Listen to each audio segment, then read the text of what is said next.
Bom, olá pessoal, tudo bem? Vamos lá para mais um vídeo. Sou João Paulo, né? Para quem não me conhece, vou falar para vocês hoje sobre quando não iniciar a RCP, a reanimação cardiopulmonar. Então a gente está acostumado a ver aí, sempre aprender, né? Tá sempre quando fazemos os cursos de suporte básico de vida, curso de socorrista, curso de primeiros socorros, aprendemos que o mais importante é salvar a vítima, né? A gente pensa nos princípios, né? Controle de hemorragia, né? Reanimação cardiopulmonar, oxigenação, sempre na estabilização da vítima. Porém, pouco se fala na situação de quando não iniciar a RCP, né? Quando não iniciar uma medida, um suporte à vítima, principalmente para os profissionais não médicos, que é muito importante, porque a gente pode entrar num dilema, né? Num conceito ético de pensar, será que eu vou ter um respaldo se eu não iniciar? É uma situação que eu devo ou não devo iniciar uma medida salvadora? Então, em cima disso, eu vou falar um pouquinho para vocês.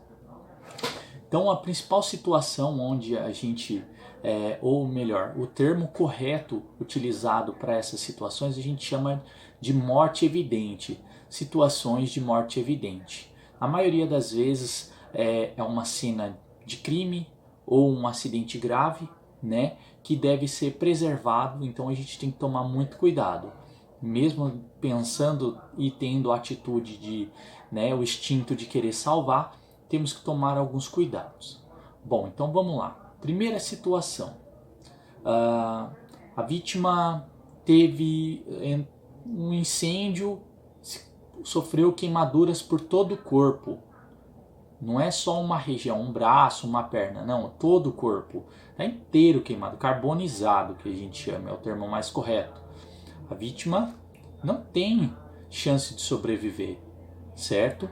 Então é uma lesão irreversível. Então, que chance uma vítima totalmente queimada tem de sobreviver? Mínimas, né? Para não desiludir, eu falo que mínimas, porque eu não sei ao certo qual é o grau de chance de uma vítima. Isso pode variar muito. Porém, não podemos deixar de oferecer ajuda. Se a vítima ainda se mexe, está agonizando, tem alguma respiração, eu tenho que fazer o que está ao meu alcance, certo?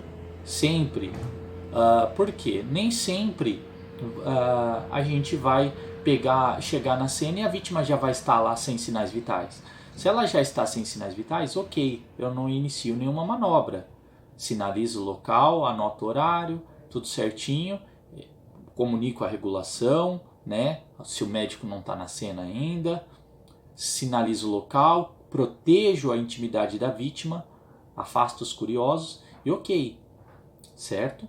Nesse caso eu não preciso fazer nada, mas se eu chego lá no local, a vítima tem 90% do corpo queimada, ainda está respirando com dificuldade, queimou toda a via aérea, a gente sabe que essa vítima vai evoluir a óbito em poucas horas, mas devemos então iniciar as medidas, né? Oferecer oxigênio, transportar para o hospital, se estiver em equipe avançada, ofertar a oxigenação por uma via aérea avançada, ok? Então a gente tem que sempre pensar, né, na vítima, na questão legal e em quem está em volta, né? Em terceiros, né, os transeuntes que podem estar filmando, divulgando essas imagens, alegando que não foi oferecido o suporte à vítima, ok? Porém, não devemos então iniciar em situações onde a vítima já não apresente sinal vital, ok? Porque é uma lesão irreversível.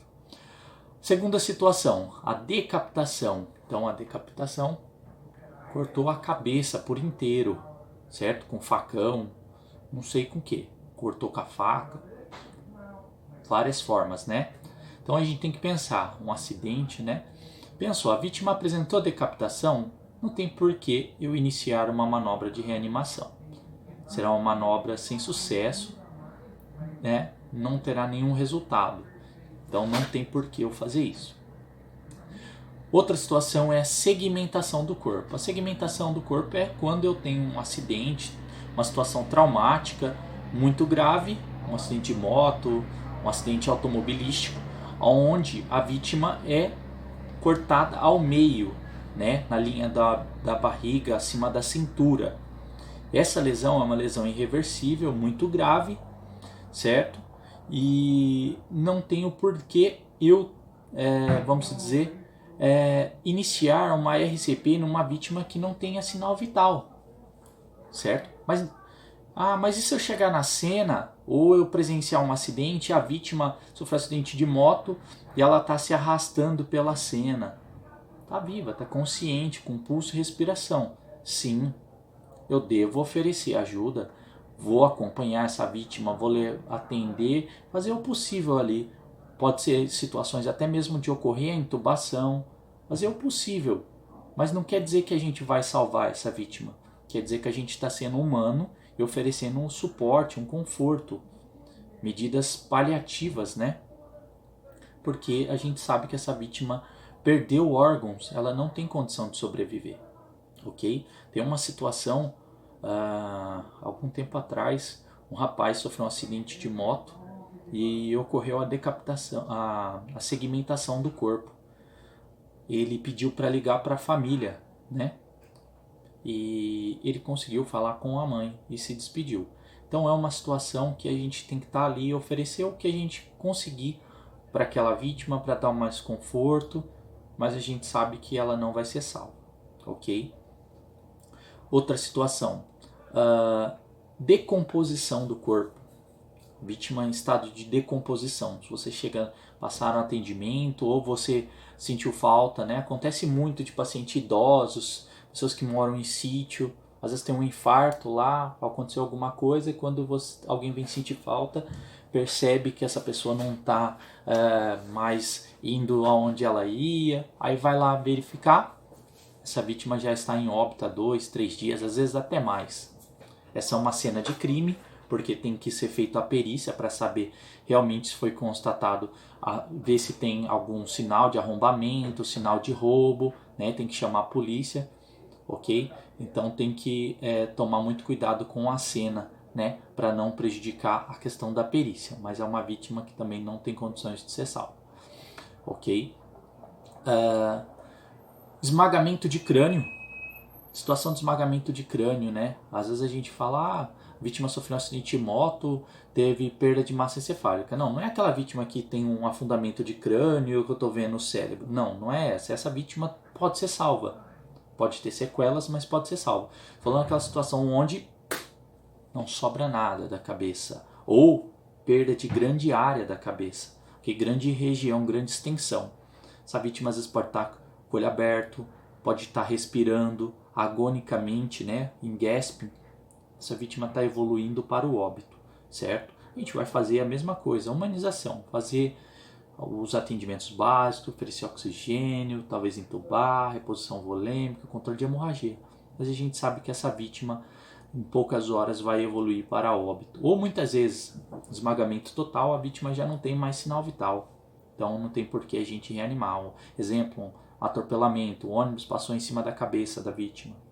Bateu a cabeça no momento da colisão, perdeu grande área da lesão. Não tem por que eu fazer a reanimação. Se já está nessa situação, sem sinal vital, eu não tenho por que efetuar nenhuma medida. Ok? Outra situação seria o livedo ou rigor mortis. O que é o livedo e o rigor mortis, né? Ou livor também. Rigidez cadavérica, né? O rigor mortis seria quando a vítima está dura. Eu viro ela assim, eu cato na mãozinha dela, para lá e para cá. Ela está com uma rigidez, o corpo, já a musculatura contraiu. Como não tem mais oxigênio, não tem glicose circulante, a musculatura contrai e não relaxa. Para ocorrer o relaxamento é necessário oxigênio e glicose, pessoal. Sabe quando vocês sentem aquela cãibra? Não é a falta de banana, de potássio. Claro, é uma das causas, mas na maioria das vezes é a isquemia, a falta de oxigênio, falta oxigênio e falta glicose, né? Uma má circulação temporária. Lógico, a hora que você começa a movimentar a perna, ativa a circulação, volta normal, a musculatura relaxa, ok? Só que nesse caso não vai relaxar mais porque o sangue não está circulando e a vítima é um sinal de que a vítima já está em óbito há algum tempo, às vezes 40, uma hora. Isso acontece muito em clínicas e hospitais. Às vezes você chama lá, vai lá fazer o atendimento, chega lá, a vítima já está durinha. Significa que esse paciente morreu durante a noite, dormindo. Quando for perceber, já estava em óbito. E tem uma situação que não caracteriza como morte evidente, mas a gente vai em alguns momentos presenciar, que é situações de ferimento por arma branca, faca, pedaço de pau, algum instrumento que foi utilizado para matar uma pessoa, e ferimento por arma de fogo, a FAB por FAB, arma branca, ferimento por arma branca, e FAF, FAF, ferimento por arma de fogo, um revólver, uma espingarda, qualquer tipo de arma que é considerado arma de fogo. Essas cenas também devem tomar muito cuidado. Se a vítima já está em óbito e não tem condições de sobreviver, ou sinalizar a cena, cobrir a vítima, né? Sempre proteger a intimidade da vítima, e chamar a polícia e a perícia científica, porque pode ser uma cena de crime, ok? Então isso são algumas situações onde a gente não deve iniciar RCP. Atualmente a gente tem ouvido muito o termo pacientes paliativos, cuidados paliativos. E em muitas situações a gente vai se defrontar com essa questão. Você chega na casa, a família fala, não precisa fazer nada porque ele é um paciente paliativo. Aí você fala, mas como assim? Então por que vocês chamaram a ambulância? Não, a gente chamou porque tem que constatar o óbito para poder fazer todo o processo de enterro, velação, documentação necessária para a constatação e dar prosseguimento às questões familiares, né, divisão, herança, entre outras coisas. Até mesmo para o enterro, né? Se não tiver o atestado de óbito, não faz o enterro da vítima, ok? Então, nessa situação, a gente vai chegar lá e não vai poder iniciar a manobra de reanimação. A gente vai fazer o quê? Aguardar a vítima ir a óbito, por exemplo, uma falta de ar, qualquer outra situação, né? A vítima já está muito cansada, muito fraca por diversos fatores, um câncer, às vezes uma doença muito grave, né? Já fez diversos tratamentos e a família tem consciência e o paciente também. Ele deixou uma carta vital, que é um documento legal, reconhecido em firme, cartório, juiz, tudo, e ele informa que ele não quer ser reanimado, e ele tem esse direito, ok? Então a gente tem que ter conhecimento disso para não iniciar então essa RCP, não insistir, porque a gente pode estar entrando em uma situação de conflito ético, talvez até descumprindo a legalidade. Então a gente não pode, né, deixar de fazer isso. Em algumas situações a gente vai ter que perceber também, mesmo que a gente saiba que a vítima já não é mais viável à vida, a gente tem que ter o feeling e perceber que a família quer que a gente faça algo.